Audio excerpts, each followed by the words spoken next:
Hi friends, എല്ലാവർക്കും എൻ്റെ ചാനലിലേക്ക് സ്വാഗതം. ഇന്ന് ഞാനിവിടെ ഉണ്ടാക്കാൻ പോകുന്നത് ഒരു അപ്പം റെസിപ്പിയാണ്.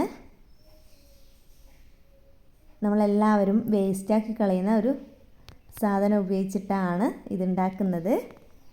അതുപോലെ തന്നെ ഇത് സോഫ്റ്റ് ആവാനായിട്ടും പിന്നെ മാവ് പുളിച്ച് പൊന്താനായിട്ടും ഞാൻ ഈസ്റ്റോ ബേക്കിംഗ് സോഡയോ ഒന്നും ഉപയോഗിക്കുന്നില്ല. ഇതിലേക്ക് മെയിനായിട്ട് വേണ്ടത് 2 കപ്പ് പച്ചരിയാണ്. പച്ചരി കുതിർത്ത് കഴുകി വെച്ചതാണിത്. 4-5 മണിക്കൂറോളം കുതിർത്തു. പിന്നെ വേണ്ടത് 1 കപ്പ് തേങ്ങ, 1 കപ്പ് ചോറ്. പച്ചരി എടുത്ത അതേ കപ്പിൽ തന്നെയാണ് വേണ്ടത്. പിന്നെ വേണ്ടത് 1 കപ്പോളം തേങ്ങയുടെ വെള്ളം എടുക്കുകയാണെങ്കിൽ നിങ്ങൾ എടുക്കുക. എനിക്കിവിടെ 3/4 കപ്പ് മാത്രമേ കിട്ടിയിട്ടുള്ളൂ. 3/4 കപ്പ് തേങ്ങ വെള്ളം ഞാനിവിടെ എടുത്ത് വെച്ചിട്ട് അതിലേക്ക് 1 ടീസ്പൂൺ പഞ്ചസാരയും കൂടി ഇട്ടിട്ട് 5 മണിക്കൂറെങ്കിലും ഈ തേങ്ങാ വെള്ളം വെക്കണം. അങ്ങനെ വെച്ചതാണ് ഇത്. നമുക്ക് അരക്കുമ്പോൾ ചേർത്ത് കൊടുക്കണം. മിക്സിയിൽ അരിയും തേങ്ങയും ചോറും ഈ തേങ്ങാ വെള്ളവും അതുപോലെ തന്നെ എക്സ്ട്രാ 1 കപ്പ് വെള്ളം കൂടി ചേർത്തിട്ടാണ് ഞാൻ അരച്ചെടുക്കുന്നത്. നല്ല ഫൈൻ പേസ്റ്റായിട്ട് തന്നെ അരച്ചെടുക്കാൻ ശ്രദ്ധിക്കുക. അരച്ചെടുത്തതിന് ശേഷം ഇതിലേക്ക് ആവശ്യത്തിന് ഉപ്പ്, പിന്നെ 1 ടീസ്പൂണ് പഞ്ചസാരയും കൂടി നമുക്ക് ചേർക്കാം. ഇപ്പോൾ പഞ്ചസാര ചേർക്കുന്നില്ലെങ്കിൽ ചേർക്കണ്ട, ഓപ്ഷനിലാണ്. നമ്മൾ നേരത്തെ തേങ്ങാവെള്ളത്തിൽ ചേർത്തിട്ടുണ്ട്. തേങ്ങാവെള്ളം പുളിപ്പിക്കാനായിട്ട് എന്തായാലും പഞ്ചസാര ആവശ്യമാണ്. ഇതിലേക്ക് നിങ്ങളുടെ ഇഷ്ടം നോക്കിയിട്ട് ചെയ്താൽ മതി. ഈ പഞ്ചസാര ചേർത്തിനെന്ന് വിചാരിച്ചിട്ട് കൂടുതൽ മധുരമൊന്നും നമുക്ക് അപ്പത്തിൽ ഉണ്ടാവില്ല. നല്ല പോലെ തന്നെ നമ്മൾ ഉപ്പും പഞ്ചസാരയും ഇട്ട് കൊടുത്തിട്ട് നല്ല പോലെ തന്നെ ഒന്ന് അലിയിച്ചെടുക്കുക. എന്നിട്ട് 8 മണിക്കൂർ റെസ്റ്റ് ചെയ്യാനായിട്ട് വെക്കുക. എനിക്ക് 6 മണിക്കൂർ മാത്രമേ കിട്ടിയിട്ടുള്ളൂ റെസ്റ്റ് ചെയ്യാനായിട്ട്. പക്ഷേ നിങ്ങൾ 8 മണിക്കൂർ തന്നെ എടുക്കാൻ ശ്രദ്ധിക്കുക. 6 മണിക്കൂർ ആയെന്ന് വെച്ച് എനിക്ക് അപ്പം സോഫ്റ്റ് ആകൊണ്ടൊന്നുമില്ല, നല്ല അടിപൊളിയായിട്ട് തന്നെ എനിക്ക് അപ്പം കിട്ടിയിട്ടുണ്ട്. രാവിലെ ആയപ്പോൾ കാണുന്ന സീനാണ് കേട്ടോ ഇത്. ഞാൻ പറഞ്ഞില്ലേ കുറച്ച് ടൈം മാത്രമേ കിട്ടിയിട്ടുള്ളൂ എന്ന്. അതുകൊണ്ട് പതഞ്ഞ് വന്നിട്ടില്ല. മാത്രമല്ല നമ്മൾ ഈസ്റ്റൊന്നും ചേർത്തതല്ലല്ലോ, അതുകൊണ്ട് നല്ലപോലെ മാവ് പൊന്തി വരുന്നത് നമുക്ക് കാണാൻ പറ്റില്ല. ഇത് ചുട്ട് ഞാൻ കാണിച്ചു തരാം. ചൂടായൊരു തവയിലേക്ക് ഞാൻ മാവ് കോരി വയ്ക്കുകയാണ്. മാവ് കോരി ഒഴിച്ചിട്ട് ഇത് ദോശയൊക്കെ ഇങ്ങനെ നേരിയതാക്കൂലേ തവി കൊണ്ട് തന്നെ, അതുപോലെ ചെയ്യാൻ പാടില്ല. കുറച്ച് തിക്കായിട്ട് തന്നെ കട്ടിയിൽ തന്നെ ഒഴിച്ചെടുക്കേണ്ട മാവാണ്. ഒഴിച്ചെടുത്തതിന് ശേഷം ഇതിൻ്റെ ഡോട്ട്സൊക്കെ വന്നാൽ അടച്ചു വെച്ച് കൊടുക്കുക. അടച്ചു വെച്ച് കൊടുത്തിട്ട് നമുക്ക് പെട്ടെന്ന് തന്നെ ഉണ്ടാക്കിയെടുക്കാം. അതൊന്ന് വെന്ത് കഴിഞ്ഞാൽ എടുത്ത് വെക്കാം.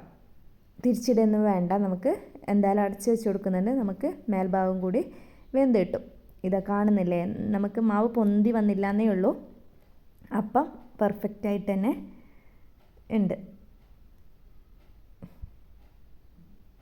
ഈ ലെവലിലെത്തിയാലാണ് അടച്ചു വെച്ച് കൊടുക്കേണ്ടത്.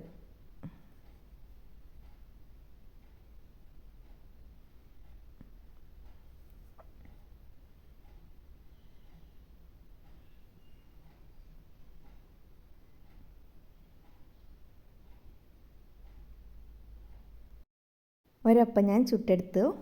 ഇനി ഞാൻ അടുത്തത് ഒഴിച്ചു കൊടുക്കുകയാണ്.